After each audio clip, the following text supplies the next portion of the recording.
What is going on YouTube? Carter here. Got another video for you. This is on the Benchmade Vicar. This thing is sweet. It is rocking, guys. This is a really cool knife. I hope you guys check it out.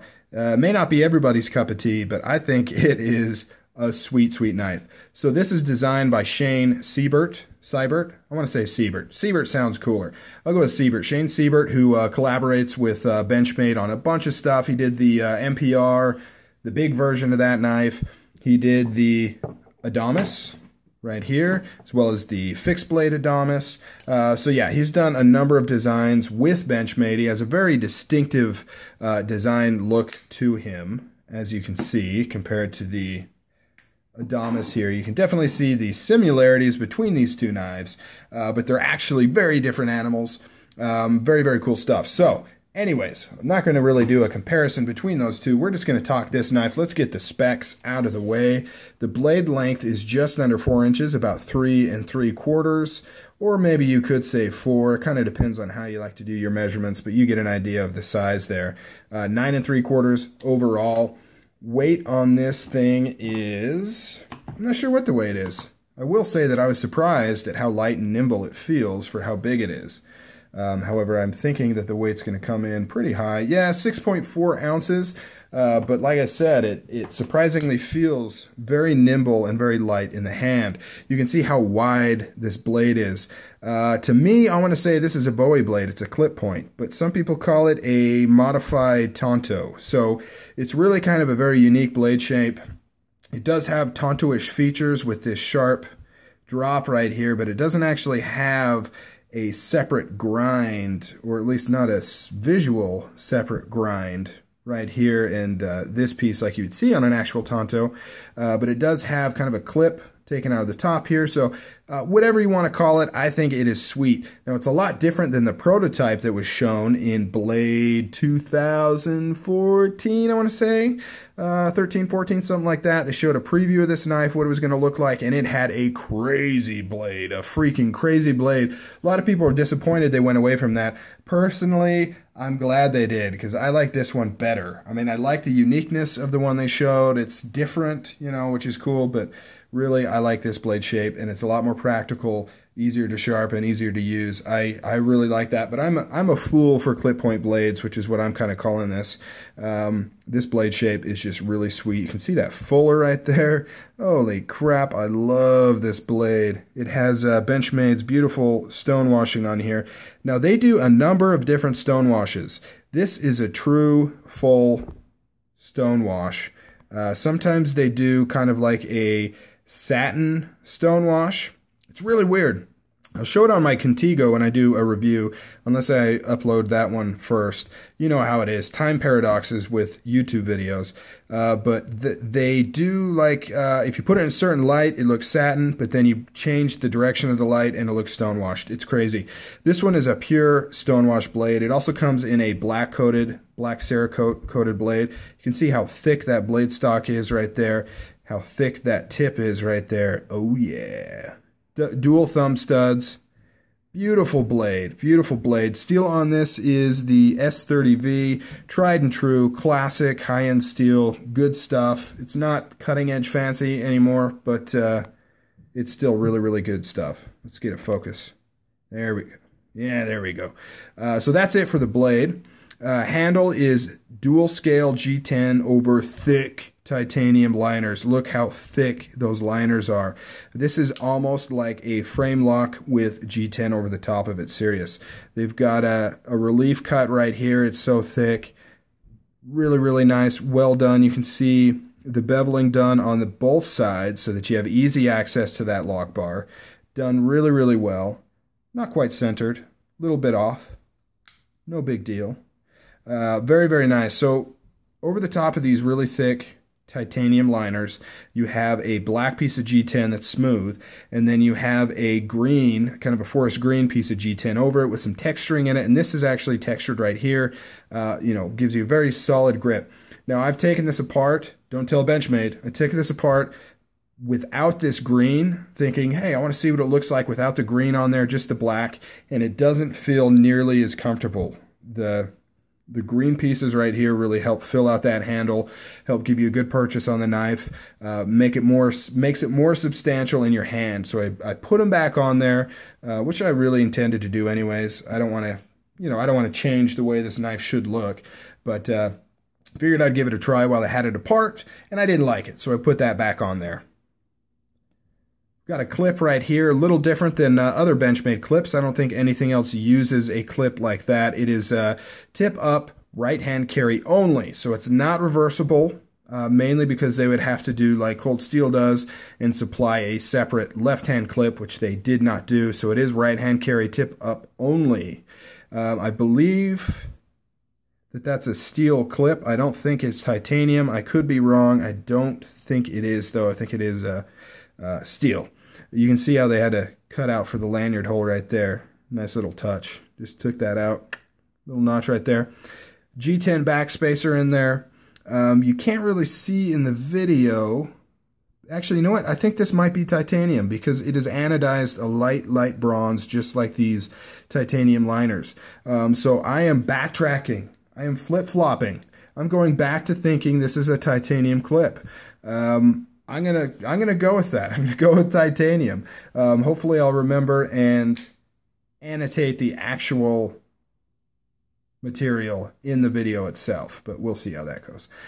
So yeah, tip up right-hand carry. You can see doesn't carry too deep, doesn't carry too much hanging out. It's kind of right there in that middle ground. This is how I like it, but I know some people don't. But there is a plethora of aftermarket Benchmade clips that you can throw on there, so I don't think that's too big of an issue. Now, so that's the meat and potatoes of this thing. Let's get down to what we're really looking at here. We're looking at a giant blade, a badass blade with amazing ergonomics. If you're concerned about this handle, these angles right here, don't be. It feels really good in hand. You've got good jimping up here. You've got this nice finger choil. It feels super comfortable. You've got a great grip. I can squeeze this thing as hard as I want, and I do not feel any hot spots. This is a balls out user. If you want to use the crap out of this thing, it will take it. Look how thick that S30V steel is. I mean, that is amazing. This thing is a beast. Now, it does have a radiused blade tang lock face. Let's see if we can get a good shot here. It's kind of, yeah, you can see right there. See, it's radiused. I'm not sure why they did that. I was a little bummed out with that. I would like to see a straight cut on there. Now, if you go back to some of my older videos, it really is kind of a give and take type thing. In my opinion, a radiused lock face is safer. It will not full up fail on you because the lock bar, and of course it depends on how they do it, how strong the radius is, how aggressive that radius is. But assuming that they do it correctly, I can't use my hands here. You've actually got a fully flat spot right here, and then it starts to radius. So it will not completely fail, and well, it will not slip all the way off because it's actually hitting completely perpendicular on that flat piece. Now, it will, however, get some lock rock when it wears in. It'll start wearing up that radius. When you push on it, it'll slide back to this flat spot. Now, I can't believe I'm going into this. Sorry, guys. If you get a perfectly angled lock bar, you're not going to get the slip, but if it were to slip out of position, it would slip all the way out, if that makes any sense to you. So radius, in my opinion, is actually safer in terms of a full-on fail. The lock disengages and the blade comes down. However, it is prone to getting lock slip, which is just annoying to us knife guys. So it is a radius tang right there. It came with perfect lockup. Right now, it is completely solid. It does not wiggle, does not move, no left, right, no up, down at all. And I gotta say, guys, this is the smoothest knife I think I've ever owned. And I'm kind of kicking myself because I adjusted the pivot because it was almost too smooth. It was too smooth. I would go to open it manually, and once I broke that detent, just the force of me pushing open the blade would make it kind of shoot up a little bit. And then going to close it, I was actually concerned that the blade is going to swing down and chop off my thumb. It was so smooth. It was insane. Like, you just hold it like this and it would just come down. And there's no bearings in this. It's on a phosphor bronze washer. And there was no blade play left or right. and it was so smooth. I actually tightened the pivot down to give it more of a lesser knife feel, so that it actually has some resistance, just because I didn't really want it that smooth. But if you are into that, and just, you know, the sheer machining that it would take to make this thing so precise that it would be that smooth is really, really impressive, guys. It really is. But I tightened it down so it's a little bit more like a standard knife, but it's still extremely buttery, glass-like smooth. It just doesn't fall down on my fingers anymore. D10 on this is not super strong, and that's the other reason why I tightened the pivot down. And I don't know if it's just this one or, you know, all of them. This is a pre-owned knife, but the D10 wasn't super strong. Kind of like Emerson's, you know, it's just not. I'm assuming that it was a design choice, but I tightened the pivot down, so that kind of helped alleviate that. But when it was, you know, so free-flowing smooth, I just hit that. That's a bummer. When it was so free-flowing smooth like that, it would, yeah, you could shake it out pretty easy. Now, let's get to the big thing with this knife, the big feature, the big crazy thing with this knife, and it kind of goes back to the lock engagement. This has an adjustable stop pin in the back. Very interesting. I don't think it quite works. I like the idea. I just don't think it was implemented quite right, and I'll tell you why. But it basically has a hex stop pin in the back. See if we can get a good focus here. You can kind of see how it's hexed like that. Now each of those planes is a further distance away from the center point than the other, if that makes sense. So depending on how you position each flat plane on there and how it engages with the back of the tang right there depends on how far back it sits. So you could actually make it sit back farther, which is going to make the lock engage further in, or you can make it sit back higher, which is going to make the lock bar go in this way. And if you put it on one of the peaks instead of the flat, then it'll especially do that. Now, the reason why I say I don't think it was perfectly executed, at least with this particular knife, it basically came, and when I took it apart, I reset it at the earliest lock you can get right there, and I played around with it, and having it seat or lock further in, you know, caused lock slippage and things like that because of the radius lock bar.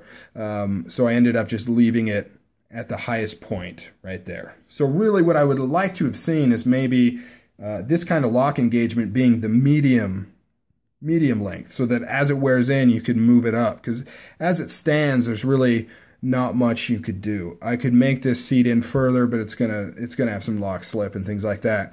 But anyways, how they achieve that is it has one set screw on this side, I believe, a set screw going through here, and then on this side it just has a hex piece on the inside of there. So you can take off these two scales and then spin this to wherever the desired position is. So that's kind of cool. The downside to that is it does make it a little difficult when you're taking it apart, and you're always kind of concerned that this is going to end up spinning, that set screw is not going to hold in place, or it's going to get loose, something like that. What I would like to have seen is, and maybe not just from this maker, just in general, it'd be cool if these knives with this kind of construction came with multiple stop pins that you could just replace yourself. So it'd come with kind of the medium one, and then if you wanted to put in an earlier lockup, you just put in one that's, you know, 0.5 millimeter or 1 millimeter larger in diameter. And then if you wanted it to set in further, you would do one that was smaller.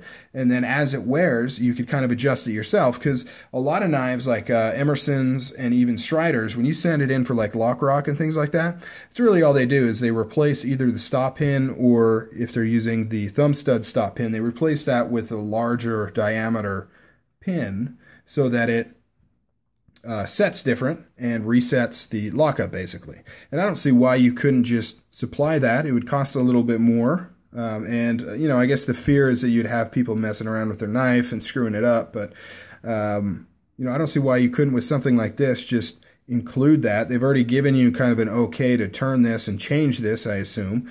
So it'd be kind of cool if this just came with different ones. That way you could just have round stop pins. You wouldn't have to worry about the issue of it spinning on its own and changing that lock engagement without you meaning to, because the screw got loose or something else got in the way, you know, that kind of thing. You could just put in a standard pin of different diameters to change your lockup percentage.